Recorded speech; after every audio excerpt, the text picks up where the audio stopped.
Hello, everybody, and welcome back to another episode of the Impact Farming Show. Today, I have the always amazing Kelly Dobson returning. How are you? I am well, Tracy. How are Excellent. you? I am fantastic. So today, we're having Kelly back on the show as our annual get together, and we're going to be talking about farming, leadership, coaching, performance, all kinds of stuff. So I am excited for this conversation. Kelly, are you ready to dive in? I am.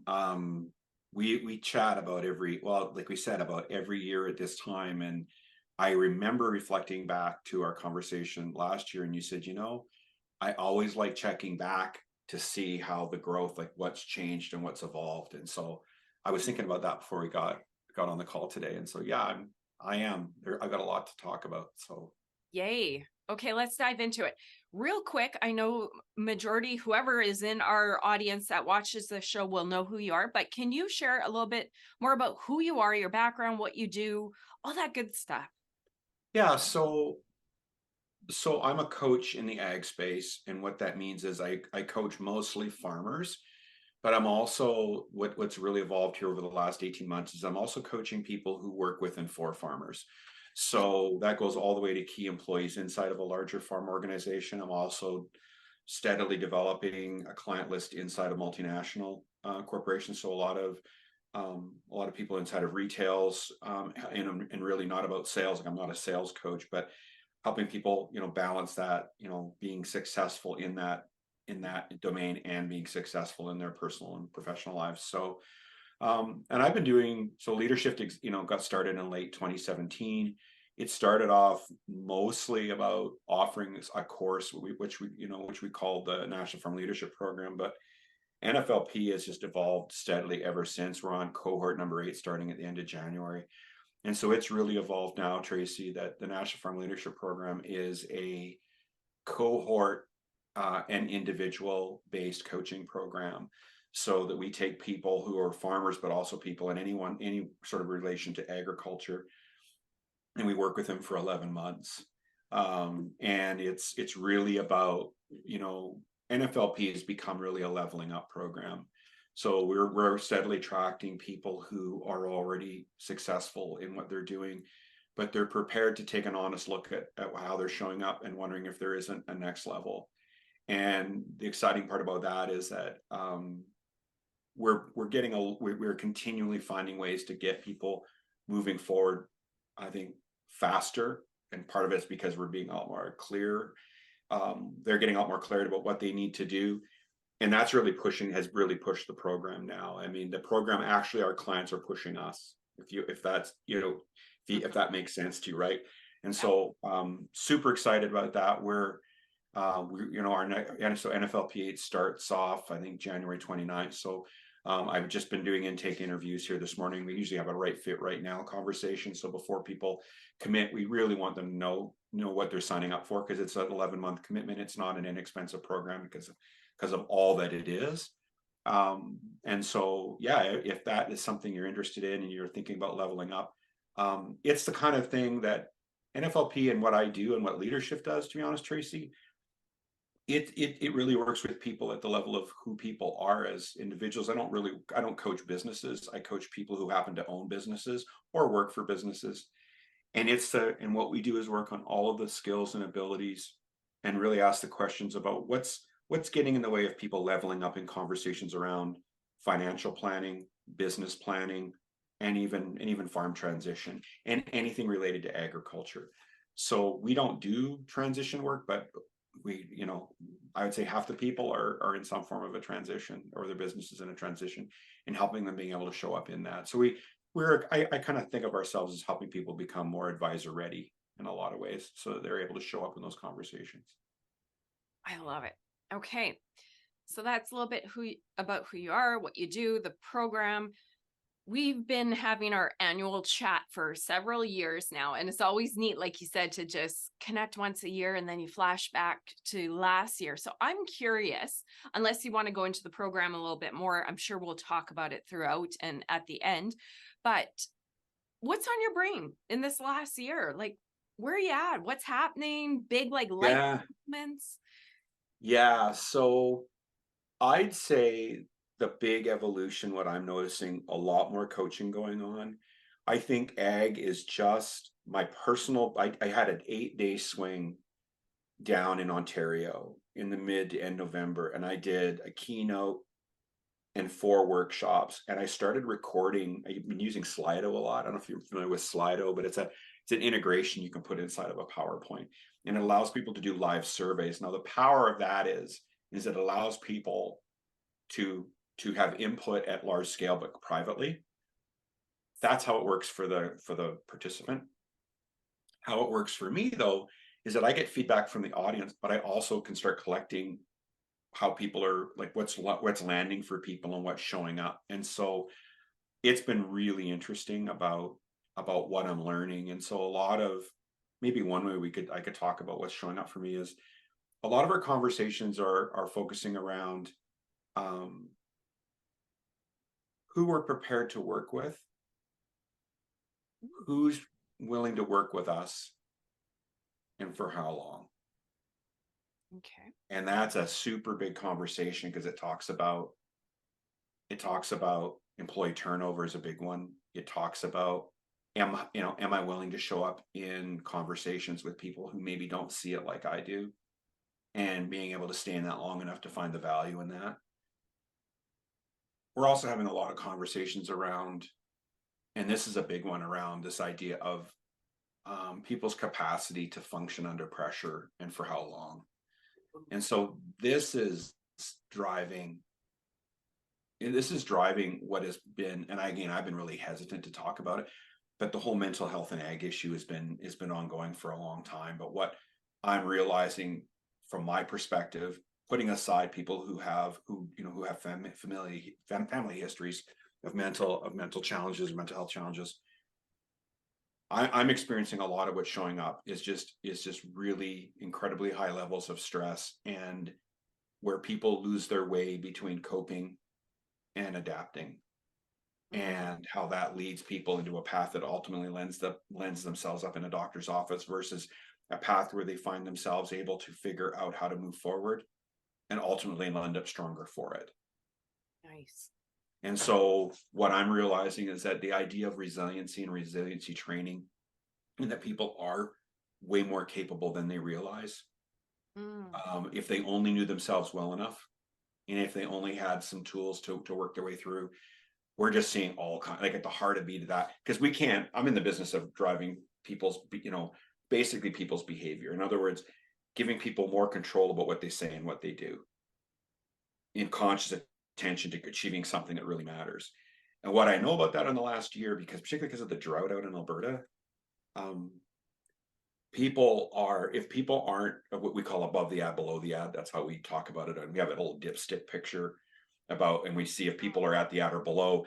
If people aren't resilient, there is no development possible. There is no high performance. Like, so we start talking about conversations about, if people aren't sleeping, aren't properly hydrated, aren't eating well, don't have some shred of work-life balance, that actually keeps people above the ad, there is no high performance. And so for a lot of people, there's a big conversation around that. And then never, and then at that point, then we can start talking about tackling some big subjects and some big issues. So for a lot of it, it's about having to have those conversations first. yeah, that's And powerful. that leads into the final, and then I'll just open up to you. Then we can start talking about people's capacity to move forward in uncertainty, which is pretty much what it is to farm, and life in general, taking calculated risks along the way, and how we might do that transparently with family, but also with advisors. Because that's a lot of what I'm getting, is that there's a lot of frustrated advisors who are frustrated with their farm clients because they've got value to provide and input, but there's not enough transparency on the other side to engage. And so that's where I come for this idea about helping people become advisor ready. Like, I don't look at books, right? I don't give tax advice, I don't give legal advice, but I help people show up in those conversations where they can really leverage the expertise on the other side of the table. And so that's a lot of what I do. And that takes a lot. Like, I could take months of work so that they show up in a way that drives a really impactful conversation with Yeah. family or whatever, or with employees, or, and so, yeah, that's been what I've been doing and I've been farming much. You haven't? The coaching's been moving along where, yeah, I'm thankful for the team I've got here on the farm, because I think I unloaded a couple trucks at harvest. I drove one to the elevator. That was my extent of my harvest involvement. Nice. Nice. So, yeah. That means you're training your team good and you're doing good work in the world. Kudos to you. Yeah. Kudos to you. Okay, well, that's fantastic. That sounds like an amazing year. I have something to say, but I'm going to say it later. I always get right into this because at the end of the day, business owner, farmer over here, Sure. same with you. It's all mindset. It's all Yeah. mindset. Can I actually share a quick something here? Yeah, please. I'll edit it out because maybe it's too No, vulnerable. it's not, because if it's on mindsets, I can go down that rabbit hole with you. So go ahead. I want to say it quick because it kind of leads into why coaching and the overwhelm and the skills to process and the burnout. I have many parts to my business, right? Like you wear different hats. I'm like a farmer and I do have help. But at the end of the day, the buck, and we'll talk about delegation and you'll be like, Tracy, you need to delegate, but neither here nor there. I had this thing sitting on my plate. It was pretty darn simple. I found the guy to do it. It's delegated. I need to click the button to pay, but it was a decision between various softwares and then this and having to convert. And I can feel as a business owner when you get tired, right? And you have the decision fatigue, and it's the psychology getting yourself to those basic actions and decisions and things you need to do can sometimes be so much. And what kind of pushed me, I had to meet with one of my staff on Friday. And then I was thinking back, and shame on me, I'm realizing how long it has been sitting on my plate because I'm overwhelmed. The psychology, that burnout. So when I bring you on the show and when we talk about the Mm. importance of coaching, I mean, it's not always a simple decision. It's the mindset and it's everything behind. And people go, well, I go to the field and plant. Well, there's so much more to all of it, right? So I wanted to share that because when you were talking, I know how important this work is. It was me clicking the button. I had decided 5 times over, but that decision fatigue and that burnout, right? Yeah. Well, it's the simple behavior. Like, and this is the part where, um, how do I put this? Like, we're planning, we're applying, and I'm spending a lot of my training now.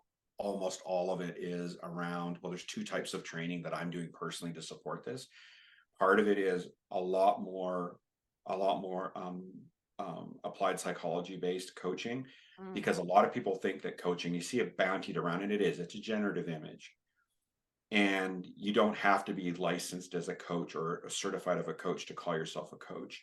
So a lot of people think that coaching is really about just giving advice, like telling people what to do and how to do it, and to an extent that's true.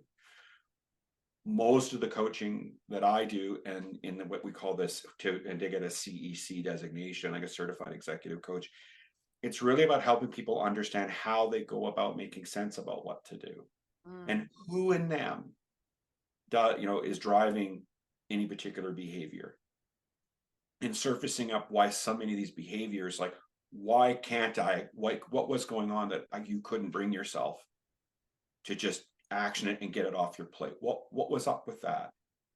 And at the same time understanding, that most of that is beyond our, like, just is unconscious, right? And really a lot of coaching is around, and much of what we spend on my time doing is helping people surface unconscious, what we you can about the general term we use is mindsets, but it's typically more complicated than that. Then what I do is I just make mindsets way more complicated. In other words, we realize we have multiple mindsets and that they have an anatomy.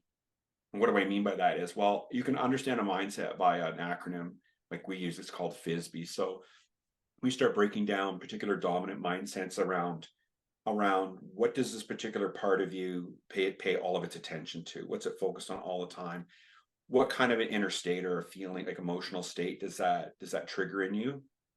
And really we can divide those nicely between those that generate anxiety, like which could be fear, anger, any kind of the negative, tend to be the negative side, including argumentative, combative, highly judging. There could be there's a whole cloud of that. And then, or an alternative, which is really this more, which is what we know where all high performance is found, is around annulling that that's true. That there's parts of me that's very much driven by that, and then drives certain kinds of behaviors, which tends to be more critical, tends to be more protecting, tends to be more passive, like tends to put stuff off. Right. Like we know, and the beauty about psychology, this is all measured. We measure this when we bring people into the National Farm Leadership Program. First thing we try to get done as fast as possible is we try to gather as much data we can around people's behavior. So we use a very particular kind of assessment so that we get just like you would get a sound sense of financial statements on a farm business. And that's the basis for which we do analysis and make decisions going forward. We do the same under people's behavior. Nice. Both in terms of how people see themselves, which is where most of the assessment people know is that they do a self-assessment. We take it multiple steps further, where it's also about, well, how do people who know you really well, how do they see you showing up? And what's the difference? Let's not go there. Well, and first people do the right fit right now. They're like, do I want to? I'm like, well, here's the thing about that is that knowledge is power. And when we can start having a conversation about that, we can actually drill down to really what's going on. And so that's where we start opening up, going, well, who could, instead of just saying, well, who we are and putting ourselves in a box and saying, okay, well, how can I manage myself from the box? Yeah. Which is not bad. Like, it's a start. LeaderShift and what I care about and what the National Farm Leadership Program has evolved into is a bigger question, which is, who could you be? Nice. And if I could evolve that, and that's possible for all of us. And the cool part, the cool part about coaching and leader development now is that it's becoming clearer and clearer all the time, Tracy, about how we can support and equip people to start realizing that that's a path that we can get on, and that once we get this, we call it like a perpetual motion machine, but I'd call it a perpetual growth machine, that we can actually start leveraging our neuroplastic potential, which is truly how our nervous system adapts to experience, so that we become more capable, truly more capable, which is a function of learning, but it's greater than that. It's like my nervous system is not worn down and burnt out about the thing. And that's why you see, how can people just seem to be so incredibly have an ability to do all of these things and they don't get burned out, and I guess somebody else has something happen and it takes them 2 days to recover from that conversation. And yet someone else can be like, well, we had that didn't go so well, and they can brush themselves off and go off and realize that, yeah, some of that's temperamental, a lot of it's learned, Yes. and it's developed, and that we help people show that that's possible for them at a layer. And like, what's that stretch? And when we start getting people realizing that's possible, and a lot of it's about mindsets, it's about what I believe about the world to be true that I didn't realize. And is that still true today? And if it's not, then what's a better rule that's not unconscious anymore, that I'm just going to own, that I believed? Like, I just had a coaching call this morning, and the unconscious rule that got surfaced up, and I call them sometimes bumper stickers. And one of the bumper stickers that this person was operating in their life, if you can imagine going through the whole life, was, when in doubt, move away from people. Like, stay away, that stay away from people. That was the bumper sticker. And then going, okay, I can see how that's safe. I can see how that avoids difficult conversations. You can think about this in farm family. You can see how this kind of behavior, this avoidance behavior, could work. What's the limitation? What's the limitation to that? Totally. And it's like, and the part of them that drives that has no notion. It's not interested in the downsides. It's only that person going to realize, going, I need a bumper sticker for the other corner of my bumper. What might that one be? And then it's not just a bumper sticker. We use that metaphorically, metaphorically, but as a way of showing up, as a way of being sure in the world that's completely authentic to them. And when people do that, people can show up as themselves, wherever they are, whoever they're with, talk about what needs to be talked about, and they can be effective. And that doesn't mean they can be necessarily amazing or outstanding, but they can be effective, which is the threshold for success. Was I effective? Did it work? Am I moving forward? And when people find that they've got that within themselves, lives change, businesses change, families change. And so, yeah. And then that allows them to be really good, financially manage their farm better, work on a farm transition. They can think and act strategically. Yeah, I love Yeah. it.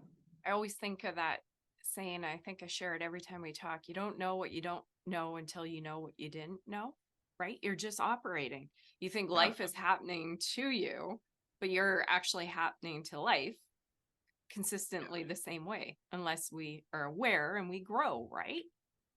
Every conversation, like not everyone, there's a good percentage of conversations I have, whether when I take on a client or the National Farm Leadership Program, where there's usually something that's going on that causes the phone to ring, right? That suddenly we're now across the screen.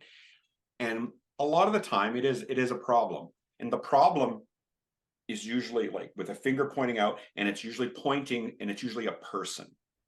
It might be a situation, but it's tied to another person, almost like a very high percentage of the time. And my job is to, like, that's the presenting issue. And through time and through our coaching and through, however we do that, they start realizing that there's a problem here, but then there's seeing the problem and then seeing them as part of the problem, that they're in it somehow.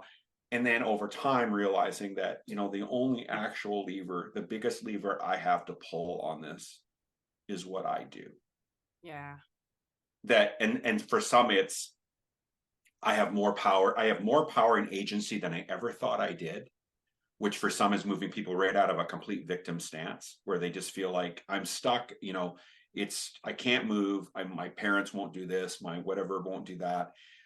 And for some, it's it is me. Like, I'm actually, probably a big part of the problem. This problem wouldn't exist without, because they start seeing it as a pattern. And when they can start seeing that, like, which is really what's like becoming conscious, right? They're starting to see themselves. And we're, big part of what we do is help people, create whopping levels of self-awareness in a big hurry. Like, it's like a fire hose. It's like a pressure washer of that, and helping people work with that. That's when we start realizing that can be hard, but it also becomes empowering, because once we start realizing, that's the power of coaching. How can we take this information now and repurpose it as a strategy or an action to move forward that changes what I say and what I do to create different outcomes? And when they get a sense of how much more agency that people have, they have far more, they're way more, and that's the part. People are way more knowledgeable and way more. I did this. So this is just a story to give you to an extent, because there's always people who go, I'm not sure if this is true, without really meaning to say it. And I said it, and it's recorded, so it's on my website, leader-shift.ca. And I did the keynote for grain farmers for Ontario Federation of Agriculture, did a keynote for OFA in Ontario. And I had this activity that I do, and I didn't mean to say it, but I did say it. It just was out, and I'm like, what am I going to do with that? In front of like 450 people. I said, the thing about all this is that people know, as a coach, what I know is that people know way more about their problems than they realize. The challenge is that they don't know themselves well enough to know that. Ooh. And then it came out. And I said, you know what? I'll lay you even money that in 10 minutes, without knowing you or a problem that you have, I can teach you something about your problem that you didn't know before, and teach you something about yourself that you didn't realize. So I just freaking dared them, the whole audience, in one fell swoop. And so I said, okay, let's think of a problem. It needs to be a sufficient problem that's something at risk here. Like, like, it's not I don't care. This is a thing. Name what that is for you. And I took them through an exercise that's just one that we use inside. It's part of the methodology that we use. And I slidoed it. Like, this wasn't just a thing. Like, I slidoed it at the end saying, okay, so on a scale of 1 to 5 Likert, like 1 being I learned absolutely nothing, 5 being, I have to go back and rethink my life, and I cannot believe that I knew this all along, and like that kind of, what I'm talking about, right? Like it's beyond coconut. It's like it's beyond, I can't unsee it anymore. It's like, Yeah. oh, 10 minutes. And we only use, this is only part of what we do. So this is a coconut. I wish I had pulled this up. I think over the 4 days or the 4 workshops in keynote, I had 51% of all participants who participated rating themselves a 4 or a 5 out of 5. Wow. And I'm like, I'm glad. I mean, I knew what the research, I know what the rigor says. I know how this works, but to push myself to prove it, like to just put, and I know there's a part of me that has to prove, like that definitely feels like I got something to prove. Like, I mean, I had to go back and reflect on why who in Feeding the me fire. Yeah. put that out there, and just like, like literally like just pushed out to the front of the stage, and you're like, oh, I guess I'm doing it now. Yeah. Um, and it was fascinating because I learned so much, because depending on the audience, how the numbers would sway. The older the audience, the numbers would go back down. You had a younger audience, they would go up. And having that rock solid sort of like 1 out of 5 people, sometimes it was 1.5 people out of 5 that were like ones, like that just were not there, were not willing to show up in that, participate for a bunch of reasons. That's not the most psychologically safe space to show up at a workshop and then we'd be willing, even if a paper and you're on your own deal. But yeah, it's been just exciting to work on ways that we can really move this whole notion of leadership and personal development out of the fluffy, touchy feely sort of cliche based, which we've never, me, I've been the $25 word guy for a really long time, and I've been really trying to working on a methodology that can really move people forward and really generate strong outcomes that allow people to show up the way they need to show up. Yeah, very excited about where that's taken us. And I where it's love it. And sorry, I got to jump in there. Every time we talk, I just see, and I'm sure I said these exact same words last time. I see this as so critical for our industry and the work for farmers.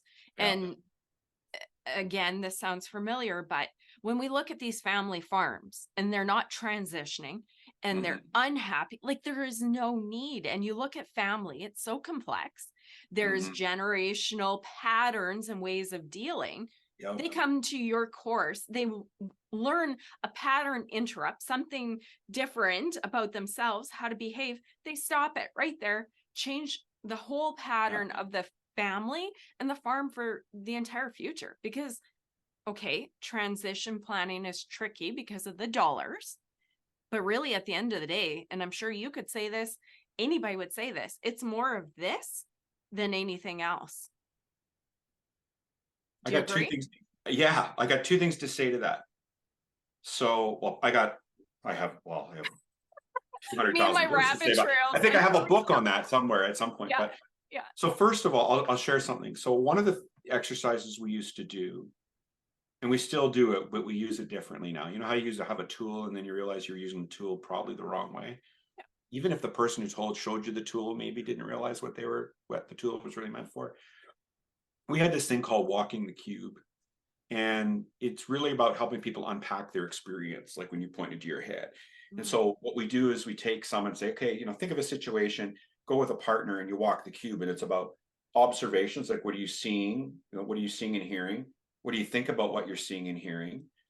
What's your what's your inner state about that? And what do you want as a result of that? So this is observations, thoughts, feelings, wants. It's a very basic, low resolution map of our experience.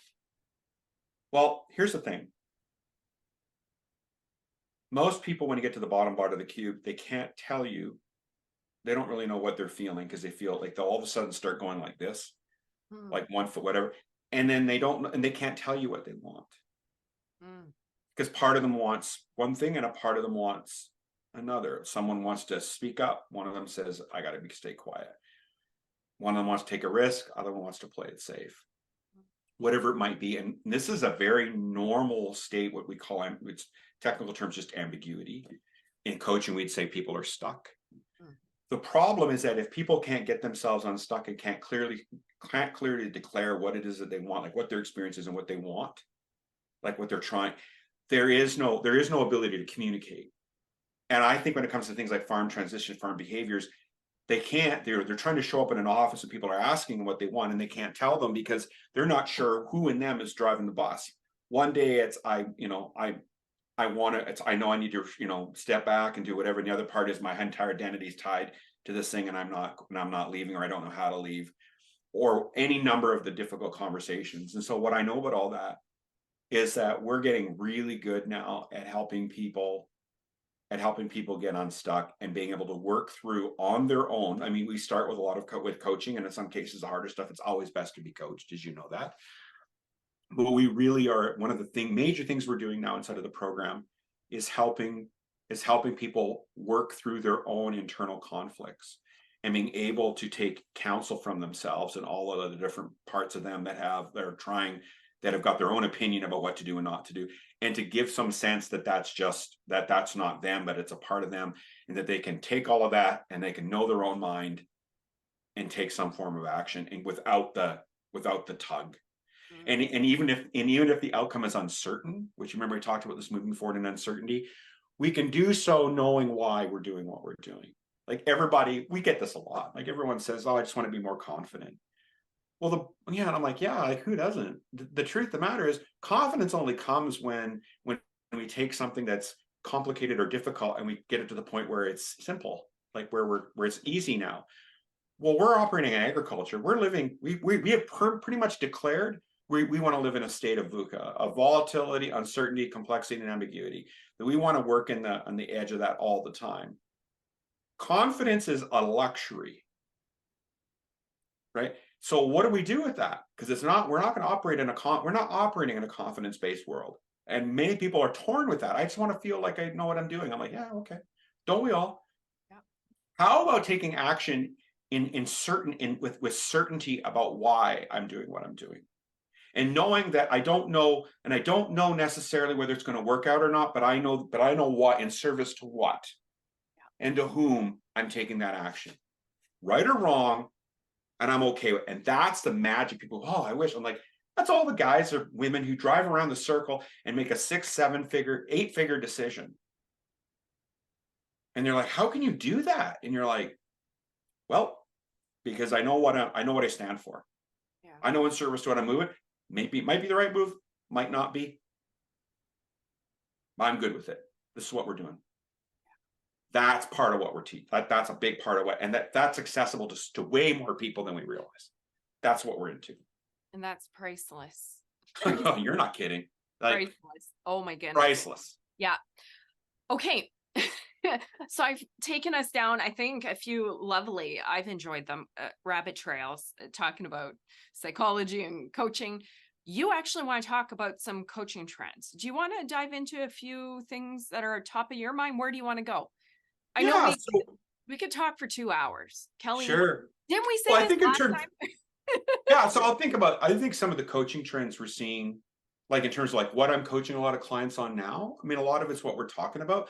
I would say the big one that's coming up a lot more is coaching people to a state of out of some semblance of burnout, and coaching people to a state of above the ad.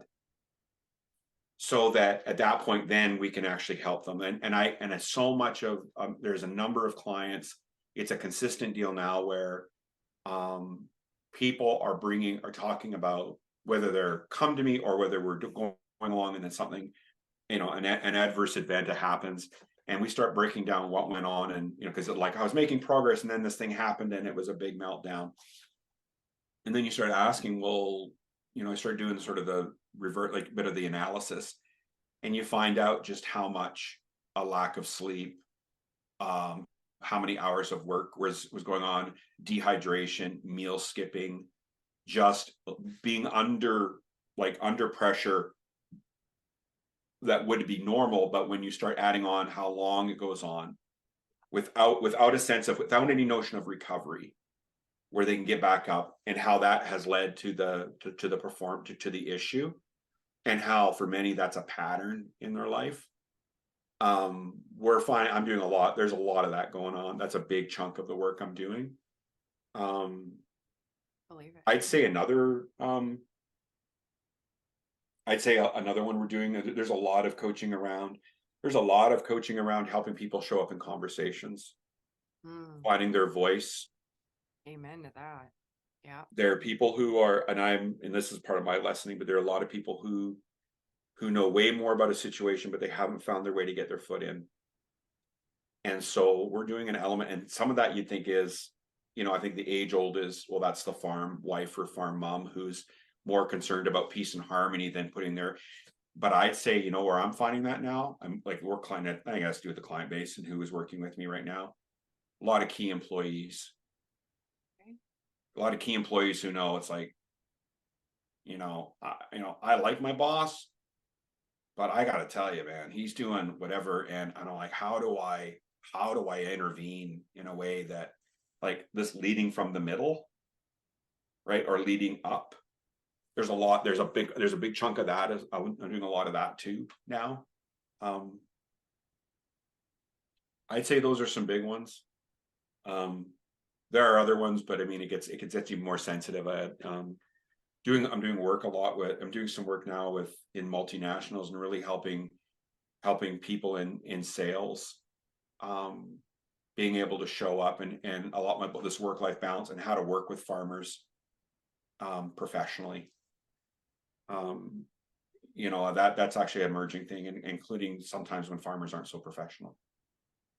So I didn't think I'd find myself there, but um, turns out it's a whole area that needs to be serviced. So I believe it. Such important work. And I'm happy that you're doing it for the agriculture industry. We've chatted about this before in the entrepreneurial space. It is a thing. It's the culture to be coached and, to have all of that. It is the norm.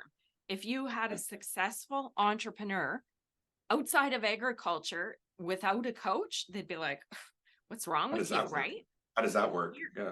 Right. And here, I would say there's even more complexities. Yes, definitely. Even more complexities in egg. Whatever. I'm going on that train of Yeah. thought. Just because of the dollars at stake in agriculture, add in the family dynamics, and then add in all the variables that farmers have to deal with in their business. Yeah. Mainstream entrepreneurial company, yeah, they got to deal with sales and some of that stuff. But I mean, they don't have to deal with weather and market volatility, right? So I think this work is even more important in agriculture. We want to make sure farms continue on and farm families stay together, succession happens, farmers can remain profitable and in business. This is the Yeah. work, right? I believe it. Yeah. So yeah, like a lot of these, we're inherently dealing with multi-generational family enterprise. Yeah. So that just means there's a whole bunch of drama. Oh, There's a bunch of drama and familial pattern. You're dealing in family systems theory without even people even knowing there is such a thing. And so, and if without an aware, and so a lot of what we do is just give people a lens on that. Like, not, they don't need to have an undergrad degree in that, but just to understand there's patterns of behavior. And when you can start seeing patterns of behavior that exist and have existed previously and continue on, and you can see how they serve to keep things stable, but they tend not to move things. But also that stability is also a lack of generativity. Like, it doesn't evolve. It's not designed to evolve. It's designed to keep things as they are, emotionally stable and yeah. going, yeah, except we're not playing this game. We're playing a much higher stakes game with a lot more money and a lot more employees. We can't behave like this anymore. And until they're willing awareness of going, appreciating why that was and how that served and how that needs to evolve, I think that's a huge part. I would also go on to say that, and this is a part where I think it's almost unspoken, and maybe I'm going to step on a few toes, but I think there's also the unspoken thing is there's a lot of people that are mostly just interested in the 1 out of 5 farmers, like the very top high performing farmers, Oh, because they're the ones that are the most coachable. They're okay. the ones that have the, tend to have the ability to write big checks for services. And so they can leverage a lot more. And so they tend to be really, really interested in everything being targeted to that. But I'm really more concerned about, like, well, what happens to like, what about the 2 and 5 farmer?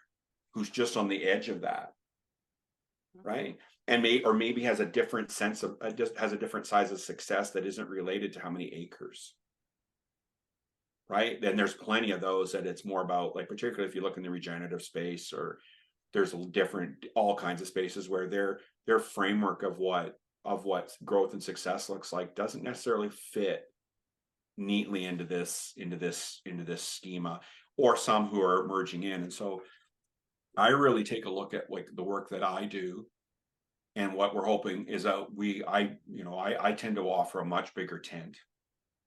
Like, in other words, we have plenty of really successful farmers. I mean, we were on our fourth, I think we're on our fourth participant in our program that's gone on to be an outstanding young farmer. Like, we've got Nice. and we were pleased. Like, we had a little drop note that one of the people who was tightly associated with the outstanding young farmer noted that what we're doing inside of NFLP is actually showing up in the presentations, and it's unmistakable.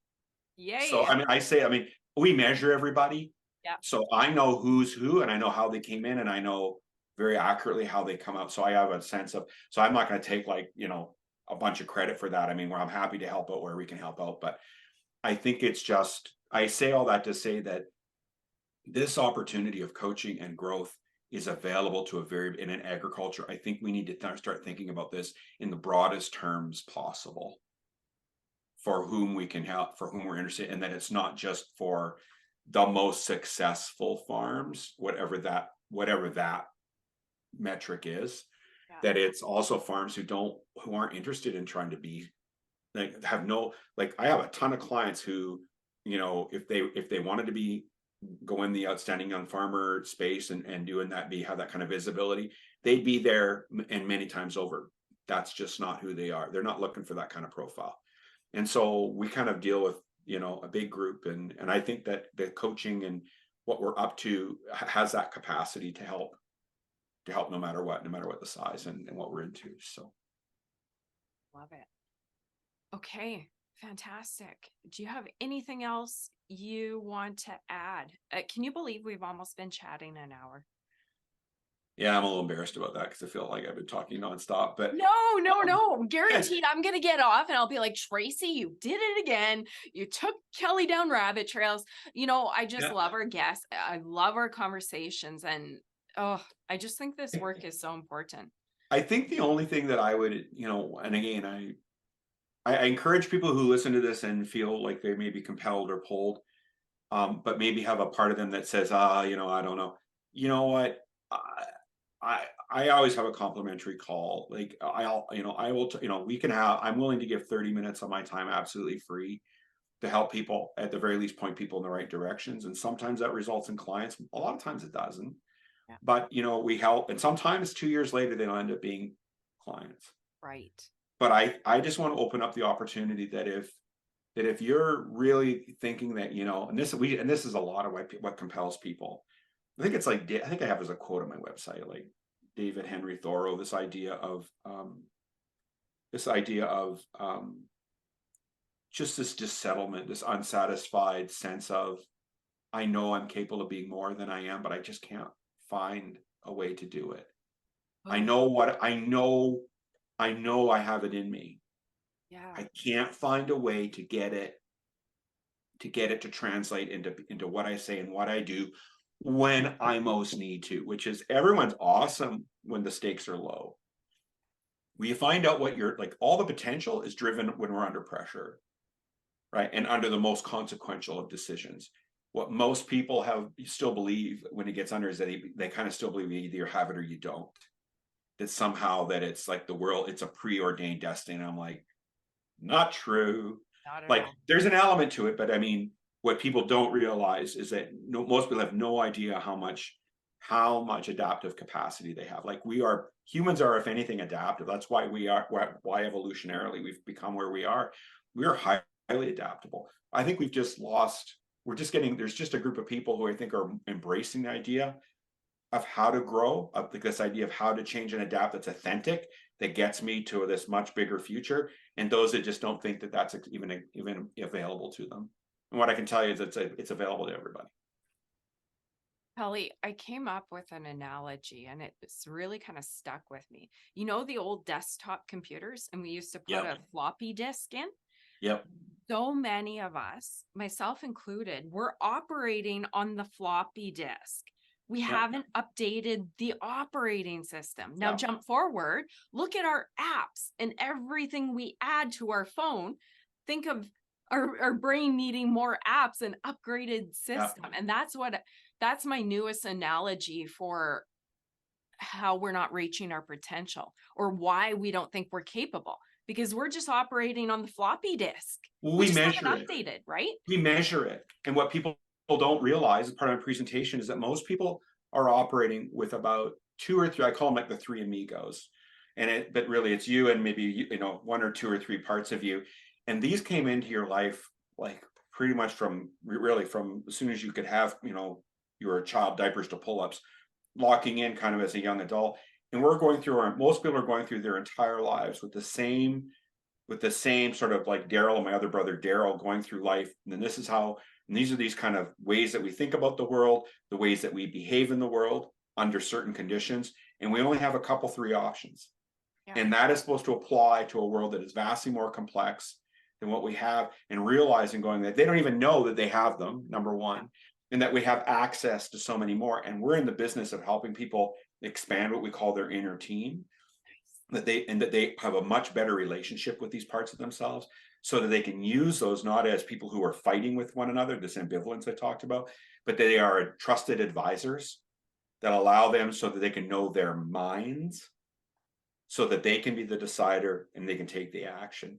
And when we put that into a whole, which is really what the NFLP is all about, and a lot of what I do with coaching clients, when people realize that's accessible to them and that they can add and update their play, like they can update the parts of them with newer firmware, but also they can add new pieces of like new mindsets that add much more bandwidth about who I can work, like with the top there, who I can work with, who would be willing to work with me and for how long, how I can perform under pressure in a way that's more sustainable and scalable, and that I can move through uncertainty, taking calculated risks because of how I can work relationally and transparently with the people I most need to in order to be able to take the actions I need to do. Nice. And that is something that it's completely accessible in a way that wasn't before. Love it. Okay. Final spot to do a call out, how people can connect with you, more about the program, all that good stuff. Your final spot. So easiest way to contact me is you can go to my website, which is leader-shift.ca. You can just text me on my cell phone, 204-483-0197. It's coming close to where I don't want to be giving up my phone number necessarily that transparently, but I'm happy to still do that. If you go to that website, you can click the Get Coach, so you can book a complimentary call on Calendly with me. If you're interested in the National Farm Leadership Program, there's links on that website.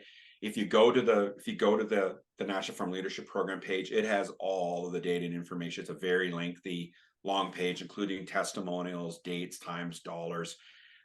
We peek a little bit behind the curtain about what we do, but mostly that's our little secret sauce. But we've got all of that, and if that interests you, we can have a right fit right now.